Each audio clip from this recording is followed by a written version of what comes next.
Hello everyone and welcome back to Dragalia Foundry, a fan channel where everything Dragalia Lost can be found. Today's video is going to be our first look at the next summon showcase, Nadine and Linnea's United Front. We got a preview of that banner today and we'll be discussing that in this video, trying to do a preliminary analysis and answer the question of whether or not you should summon. Toward the end of this video, I will also briefly touch upon the new mana spirals that are coming out for a few wind adventurers. So our focus for today is going to be the next summon showcase, Nadine and Linnea's United Front. You can tell by the name who the namesake characters of this are. It's Nadine and Linnea, both featured as 5 stars, and it's actually the same name as our first ever Onslaught event that is also happening tomorrow. This banner lasts until the 22nd, so it's going to be around for quite a while. Remember to be patient, don't rush in, there's no need to be hasty with these types of showcases.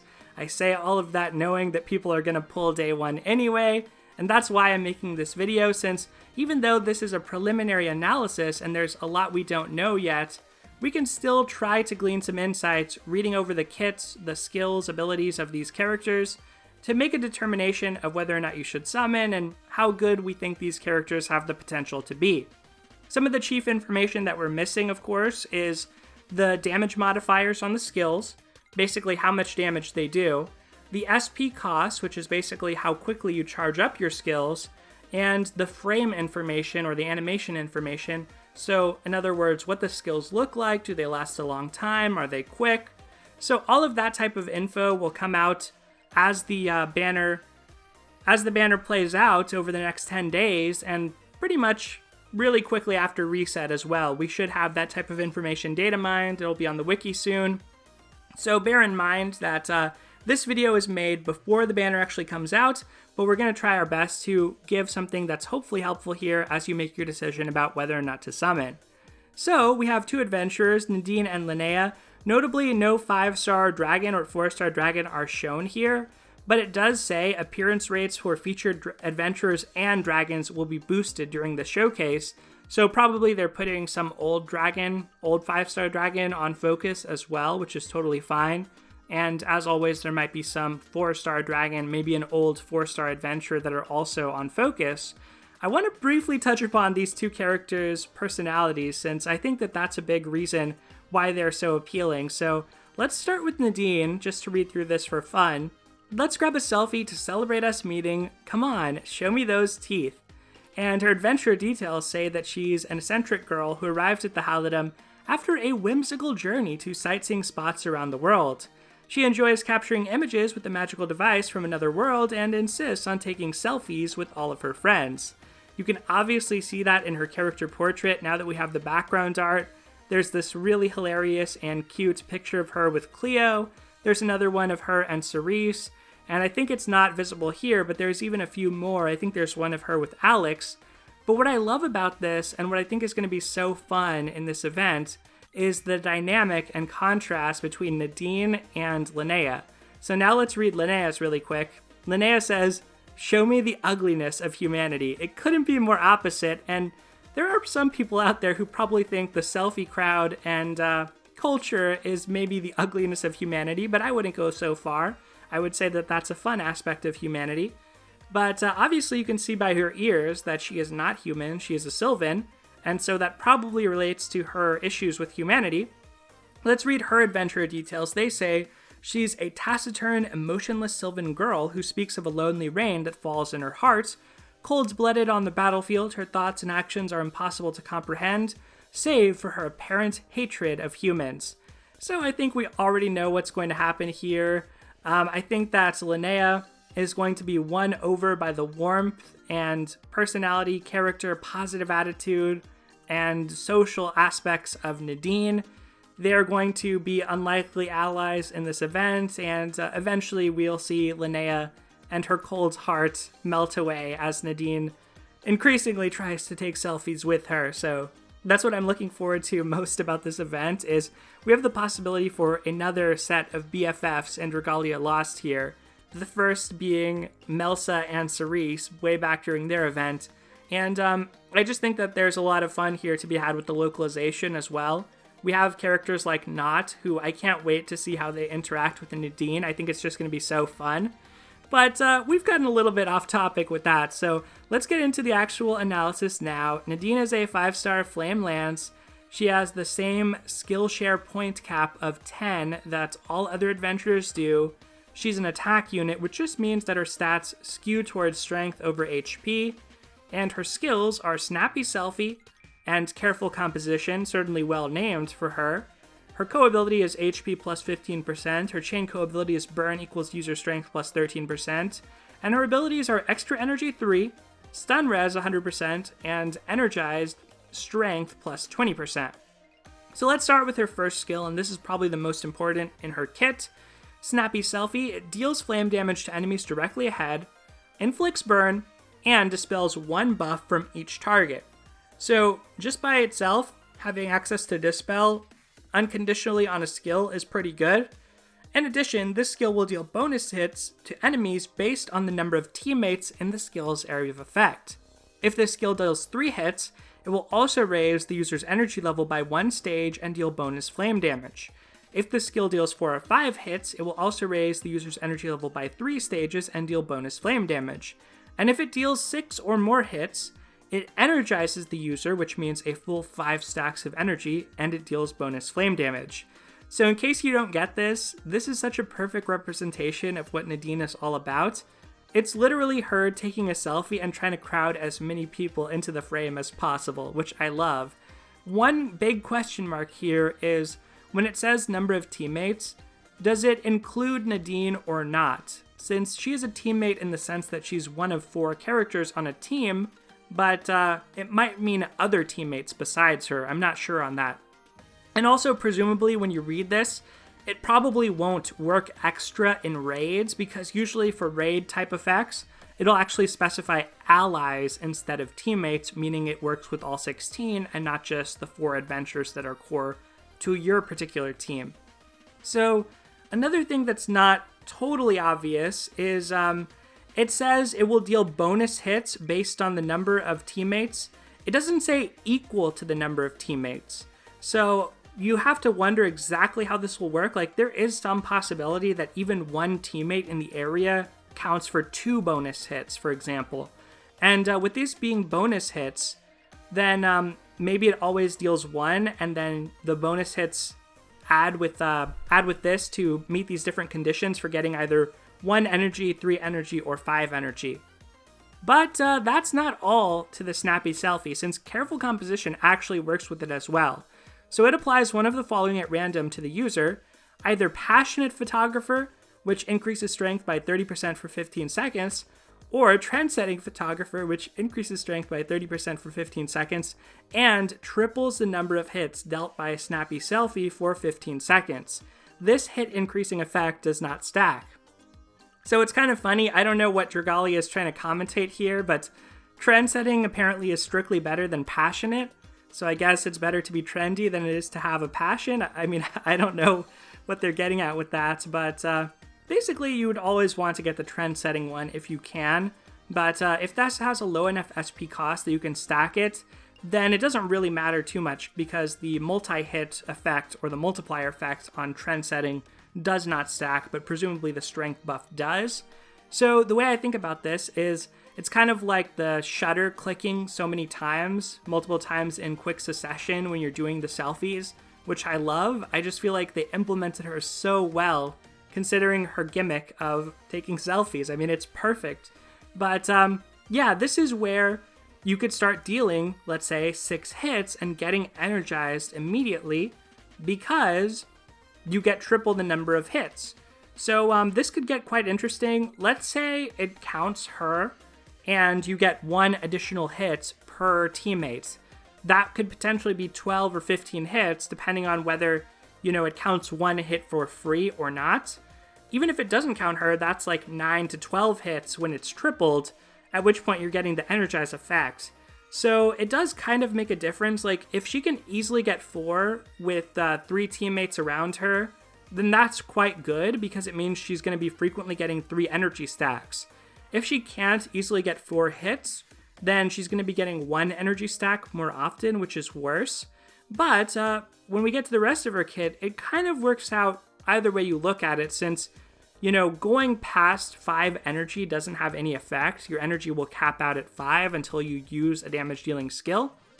So we'll get into a moment how the combination of 1 and 3, you're going to get to energy 5 one way or another. The last thing to note on this skill is that it is shareable, but it's going to be worse when shared because you can't get the multi-hit multiplier effect off Trend-Setting Photographer, her second buff. So with you not being able to get that, it means you're probably never going to get the full Energize effect off Snappy Selfie. So if you're sharing this, you probably only want to do so for the Dispel, but you might be better off just unlocking Ronzel's Mana Spiral because he can already do that, and his shared skill is unlocked for free, and it only costs 3 as well. So let us continue. We'll talk about her co-ability and chain co-ability in just a moment. Let's talk about the abilities, since Extra Energy 3 is what I was alluding to. She has a very high chance, 80% chance, that her energy level will increase by an additional stage upon being increased. So what this tends to mean is that even if you only get 1 energy on your first use and then you get 3 on your second, putting you at 4, there's a high probability that at least one of those you would have gotten extra energy off of, meaning you'll likely get to 5, hence energizing your skill, Snappy Selfie, for the next use, or even energizing a shared skill that you put onto her, which potentially could be quite good. So then she has Stun Res, which is standard, Energized Strength plus 20%.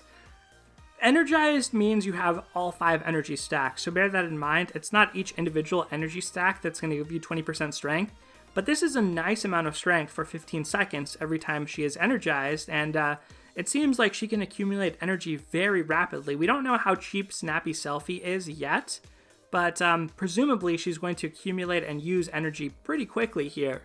So let's now read her co-abilities. HP plus 15%, standard on lances, and then her chain co-ability is Flame Burn equals user strength plus 13%. This is the first time we're seeing this co-ability, or this chain co-ability rather, in this high of a value. It's also seen on Valentine's Orion, but it's a really small value. It's a 3-star level effect. Probably not worth it. In this case, it could be worth it, but the harder you go in content, the less burn uptime you tend to have. Master Volk has kind of gotten a reputation for burn not being too easy to maintain, I would say. Your Punisher effects tend to drop off toward the end of that fight, so you probably won't be able to space this out perfectly well, but it does depend a little bit on how often she's going to, or what her probability of inflicting burn is. It's probably going to be 120% base, but this is still cool that this now exists as a chain co-ability because it didn't before, but I really don't see it shaking anything up right now. I am glad it exists though. I think it's pretty nice. And yeah, I guess that's pretty much all I can say about her without knowing too much more about her SP costs and damage. Perhaps even her basic attacks are modified. We've seen that before where these adventures come out, like Gala Leaf had no idea his stances would affect his basic attacks. But I would not at all be surprised because you really don't see a lance here. You just see her Sheikah Slate, as it were, or her selfie phone, as it were. So who knows, she might attack in a very different way than normal adventurers. But I really love how they represented Nadine's character in her kit, and so that is a big win for me. As things stand, I guess one last thing to say, would she be able to break through? I'm sure. I'm sure she's totally fine for all hard content. We don't know that, obviously, just yet, but the content has been broken. There's nothing that is so hard that you're not going to be able to use a brand new, exciting 5-star flame adventure and have people reject you, most likely. And her kit is not so reliant on others and what they're doing. Like, remember when Belina came out?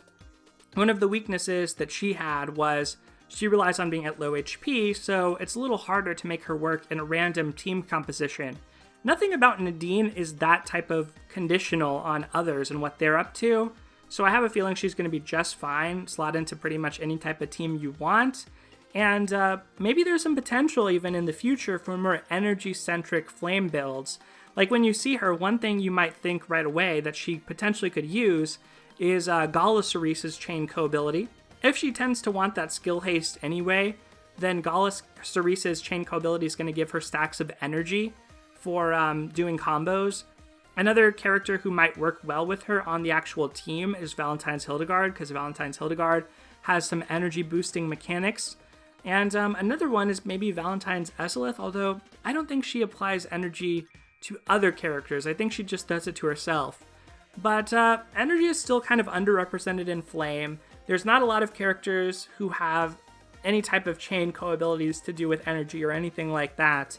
So it could be some space that's expanded in the future, but for now, Nadine looks like, just by herself, like she can already energize herself well enough to be a really solid character. Okay, so now let's talk about Linnea. Linnea being a Shadow Blade. We have a lot of Shadow Blades. We have a lot of Flame Lances as well. I guess I should mention that too. So let's go back to Nadine. So we do have Galamim. Galamim, excellent adventurer. Not as good in the speed runs of Master Volk, but quite good in a normal run because she has plenty of time to ramp out multiple dragon transformations. She was a big beneficiary of the buff cap increase, now being set at 200% for strength buffs, because she can utilize Dragon's Claws super well, Dragon's Skills also well. She can utilize shared skills very well. So Galamim is still going to be a good Flame Lance. Emma, still a pretty good Flame Lance. She's used in some of the speed comps. She's used in Master High Midgard Stormer, sort of. I don't really know what people are doing in that these days, if they're still playing that very much, but she can certainly be used there, let's put it that way. And Elaine, not really used much at all. Xuansang, not really used much at all. And yeah, so Nadine, I think she's going to be totally fine. Probably as useful as a Galamim or an Emma. Maybe Emma's a little bit more useful in things like the Mercurial Gauntlet, but I really doubt, with how characters are these days, that they're going to release Nadine and she's not going to have pretty good to great damage modifiers. So let's move on now to Linnea, and we'll start off with the other Shadow Blades as food for thought with Linnea, since we almost forgot to do that when it came to Nadine over there. So with Linnea, there's Shadow Blades like Durant, there's Taro being pretty irrelevant. There's also Ieyasu and Natalie who come to mind. Natalie is great, or was great, in the Mercurial Gauntlet before we got to the levels with unavoidable damage. She's also pretty insane. I mean, her first skill does so much damage if she's at low HP, but she's no longer the queen of low HP shenanigans, with Veronica having taken that over, and I guess you could say Belina as well. But they have... all of those Shadow Blades have a specific niche. Like Durant, really reliant on basic attacks, really reliant on full HP. He's not going to be as good if he can't stay at full HP. Ieyasu, reliant on bleed, not going to be as good if other characters are causing bleed, meaning you can only do 3 bleed stacks and you're going over that cap. That's not good. And Ieyasu also reliant on poison. And Natalie, reliant on low HP. Taro, just not that great, unfortunately.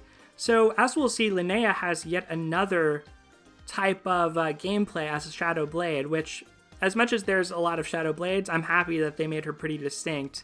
And just like with Nadine, attack type unit, 10 share skill point cap, good strength because she's an attack type unit. Her skills are Bliss Eternal and Lycoris Refrain, and her co-ability is Strength, excellent co-ability, but the consequence of that is she has kind of a poor chain co-ability. HP 80% equals Light Res plus 6% for Shadow Adventurers. Her abilities are Blissful Memories 2, Blindness Res 100%, and Force Strike plus 50%, which we will see looks to be quite relevant on her. So, let's start with Bliss Eternal. Bliss Eternal activates Cluster Amaryllis.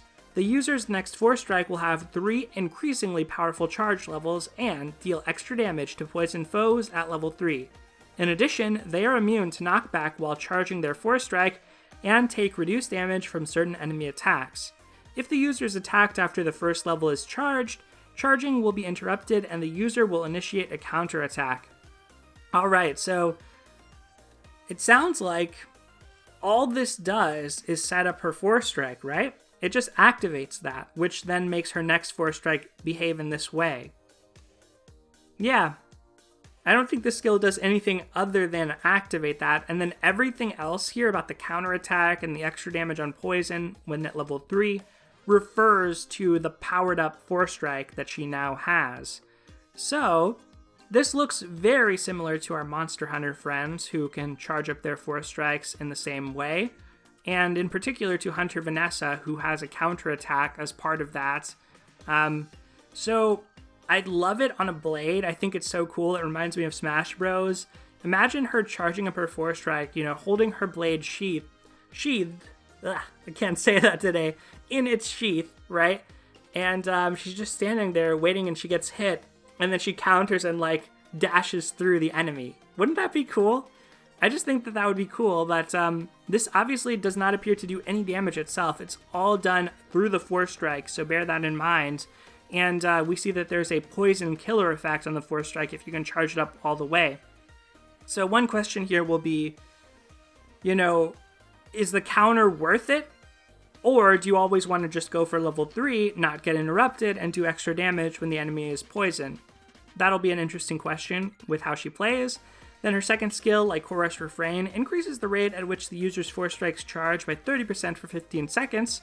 This speed increase will not stack. If used again, this skill will deal shatter damage to enemies directly ahead and dispel one buff from each target, after which the skill will revert to its initial effect. Interesting. So, this changes into a damage-dealing, dispelling skill, which is kind of unique.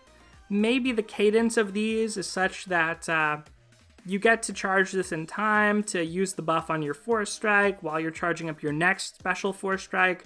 You get the Dispel skill, and by the time you have your next special Force Strike ready, maybe you get the buff again. But it's hard to say. One other thing that should be pretty obvious here is with Cluster Amaryllis. We've seen this with Hawk, we've seen this with Nefaria. We know how it goes with the Monster Hunter characters.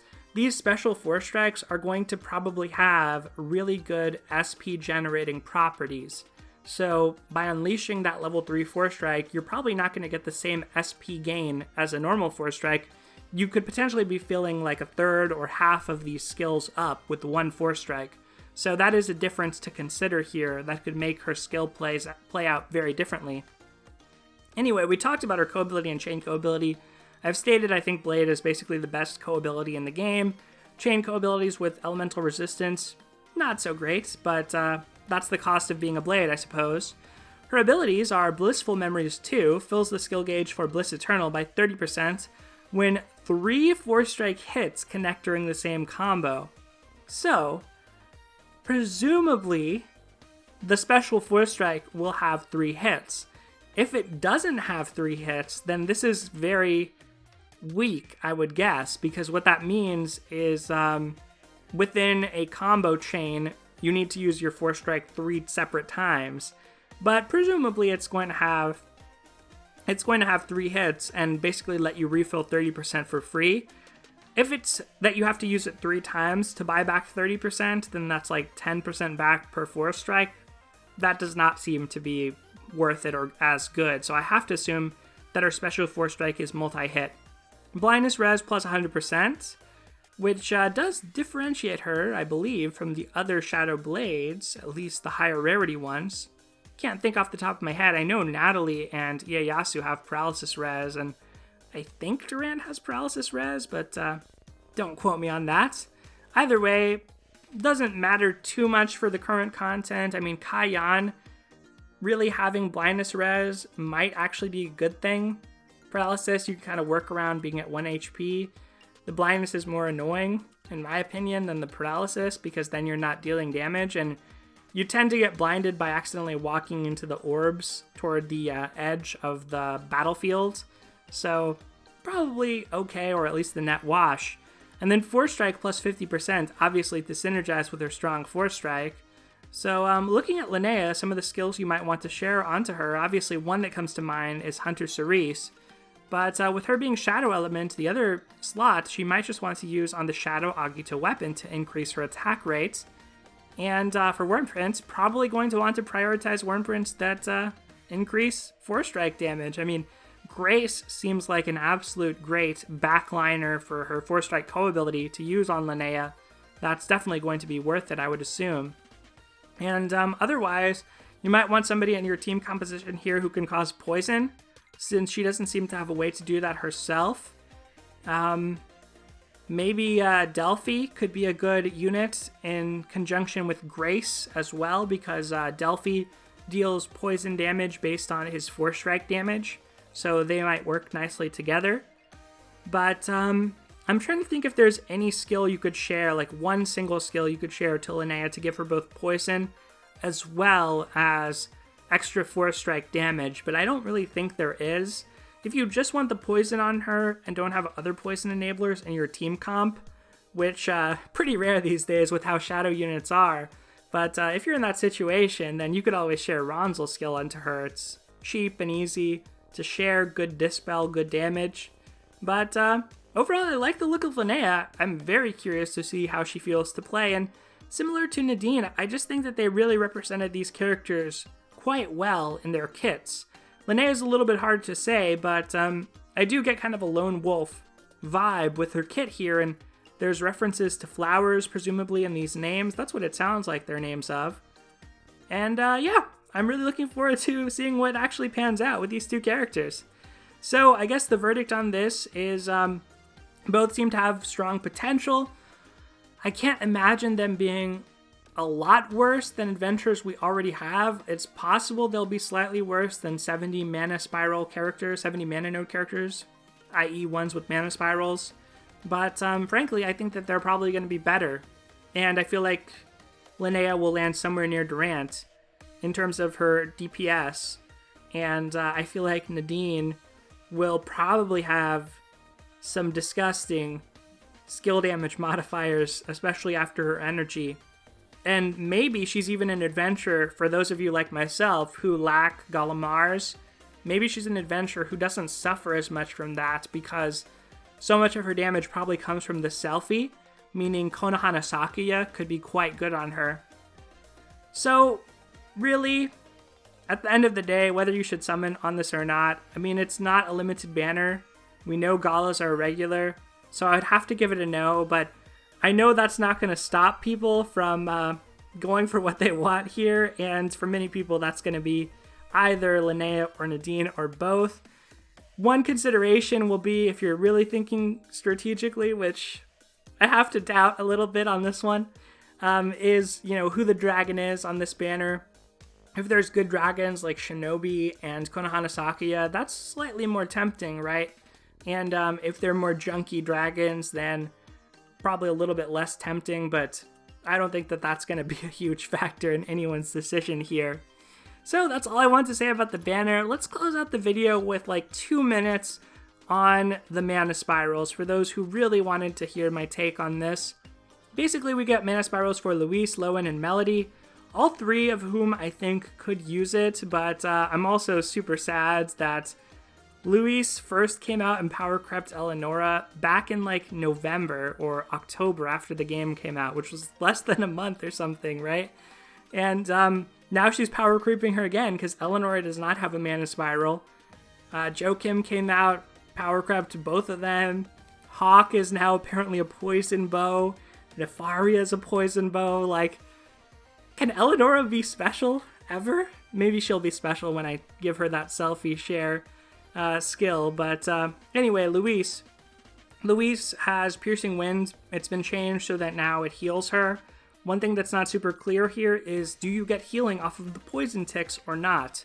I don't think so with the way it's worded. I think it's just healing based on the direct damage it deals, but if you actually get healing over time based on the poison ticks, that would be kind of nice. Arrow Shower has been changed so that it also does more damage when her HP is higher, or it's increased as the user's HP increases. Love that. It reflects the synergy between her and Lowen with him being a healer. Her co-ability and chain co-ability have not changed. Pretty bad chain co-ability, okay co-ability. And then her abilities, all that really happened was she got higher percentages on Overdrive Punisher, Strength Double Buff, which is there to work off of Lowen, doesn't work off anything in her own kit. But it does work with the Wind Agito weapons, I suppose, and you could always share a skill onto her that maybe it worked with. Actually, thinking about it, she might end up being good in auto comps instead of Hawk with a skill like this and what T-Hope has going on. she might actually be pretty good. She's probably going to stay at high HP for a lot of the battle, and she can even heal herself, so yeah, she might be good in that. And in Phase 2, I mean, Ciela is pretty much always in overdrive for a vast majority of it. Other than that, she has Potent Bog Res, pretty standard stuff for a Mana Spiral. Nothing here that they gave a special name or anything, so slight knock for that, but I know there are some big Louise fans, so I'm happy for you if you are a Louise fan. Lowen has probably increased the recovery potency on his Winds Heal Us. It still clears Bog. Winds Protect Us seems to give a bigger defensive buff and 15% to max HP. That caps out at 30%, I believe, so now you're hitting it in 2 uses, whereas it used to hit the cap in 3 uses. Same co-ability, same chain co-ability. His chain co-ability actually being pretty relevant, especially in those T-Hope auto comps. Abilities, Pure Soul, Potent Bog Res, and Recovery Potency. The latter two basically just gone up in power or potency, effectiveness. Pure Soul, love that they gave it a special name. I like that. It makes Mana Spirals feel custom. It makes them feel unique. In his case, it's just translating his 75% skill prep into 100% skill prep, and makes it so that after you use his first skill, his next Force Strike is going to be able to dispel, which really awesome. Good change. It's going to make those auto comps much more smooth, as I said, because before that's something that you would get through Ronsel or Grace. And granted, you probably had enough of it, but depending on your comp, like, you might not always have that setup if you're using Lowen before, so dispelling some of those defense buffs is kind of nice. And one other thing to point out with both of these characters, I mentioned the potency on Lowen, but with Louise, like, this looks pretty plain. We have no idea. It could be really absurd if the damage modifiers on these are just high. So it could be plain but really absurd. Melody, likewise, has been given a Mana Spiral. Not too many 3-star Wind Adventures with one. I think the other one is Sophie. I don't remember if there was another one, but Melody has one now. Made for Mayhem increases the entire team strength by 20% for 15 seconds. Very nice. And activates Made Soul. The user's next Force Strike will deal extra damage. So, the way that this is worded, it's a little bit unclear, but I think Made Soul is basically a Force Strike buff on your next Force Strike. The potentially awesome thing here is that if this Force Strike has higher than normal SP generating characteristics, that could make it very good. Otherwise, Melody never really had anything going on that related to Force Strikes, but for buff bots, sometimes mobility matters, so maybe Force Striking around the battlefield and getting some free damage is kind of good. Tyro's Gyre now inflicts poison, that's her second skill. Also kind of good. I mean, it makes her kind of like a budget Tobias, honestly, because now she also, like Tobias, has the ability to improve your team's poison uptime. It's great for adventurers like Hawk, who cause all their poison very rapidly in bursts. It's nice to give them some poison uptime in the meanwhile when they're not inflicting poison themselves. She has the Strength co-ability, not buff time like on Tobias. Pretty bad chain co-ability. And then full HP equals critical rate plus 15%. Same as before, but it's been increased. And potent freeze res plus 50% and regular freeze res plus 50%.